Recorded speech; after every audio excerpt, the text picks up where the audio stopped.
എൻ്റെ ഒരു ചെറിയൊരു get ready with me video ആണ്. അപ്പം ഞാൻ ആദ്യമേ യൂസ് ചെയ്തേക്കണത് ലാക്മിയുടെ CC ക്രീമാണ്. എൻ്റെ ഷെയ്ഡ് ഹണി എന്ന് പറഞ്ഞൊരു ഷെയ്ഡാണ് ഞാൻ യൂസ് ചെയ്തേക്കണത്. പിന്നെ ഇത് ഞാൻ കുറേ നാളായിട്ട് ഇത് തന്നെ യൂസ് ചെയ്യണം. ഫൗണ്ടേഷൻസ് അങ്ങനെ യൂസ് ചെയ്യാറില്ല. CC ക്രീം അല്ല BB ക്രീമൊക്കെയാണ് യൂസ് ചെയ്യണത്. ഇതേപോലെ ഫേസിൽ നമുക്ക് ഇഷ്ടമുള്ള പോലെ ഫേസിലും നെക്കിലൊക്കെ ഡോട്ടായിട്ട് ഇട്ട് കൊടുത്തിട്ട് ബ്ലെൻഡർ യൂസ് ചെയ്യാനുള്ള കൈ കൊണ്ട് തന്നെ ബ്ലെൻഡ് ചെയ്ത്. പിന്നെ അത് കഴിഞ്ഞിട്ട് ഡാസ്ലറിൻ്റെ ഐലൈനറാണ് യൂസ് ചെയ്തത്.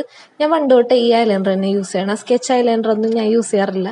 പിന്നെ അത് കഴിഞ്ഞിട്ട് ലിപ് ബാം ഹിമാലയയുടെ. ഇത് ഞാൻ ഹിമാലയയുടെ ലിപ് ബാം തന്നെയാണ് സ്ഥിരം യൂസ് ചെയ്യണത്. പിന്നെ അത് കഴിഞ്ഞിട്ട് മെയ്ബലിൻ ന്യൂയോർക്കിൻ്റെ ഒരു ലിക്വിഡ് ലിപ്സ്റ്റിക്കാണ്. ഈ ഒരു ഷെയ്ഡാണ് യൂസ് ചെയ്തേക്കണത്. ഒരു ലൈറ്റ് റോസ് ഷെയ്ഡാണ്. ഞാൻ മേക്കപ്പ് ഒക്കെ ചെയ്യുമ്പോൾ എൻ്റെ കസിൻസ് ഏറെ എൻ്റെ അടുത്ത് വന്നിരിക്കാറുണ്ട് ഇതേപോലെ. പിന്നെ അത് കഴിഞ്ഞ് കല്ലിൻ്റെ ഒരു പൊട്ടും പിന്നെ ഇൻസൈറ്റിൻ്റെ ഒരു സെറ്റിംഗ് സ്പ്രേയും അടിച്ചിട്ടുണ്ട്. വെയിലായത് കാരണം പെട്ടെന്ന് മേക്കപ്പ് പോകണ്ടല്ലോ എന്ന് ഓർത്ത്. പിന്നെ അത് കഴിഞ്ഞ് മുടി സാധാരണ ഞാൻ എപ്പോഴും ഒരേ ഒരു ഹെയർ സ്റ്റൈലാണ് യൂസ് ചെയ്യാറ്. ഈ ഒരു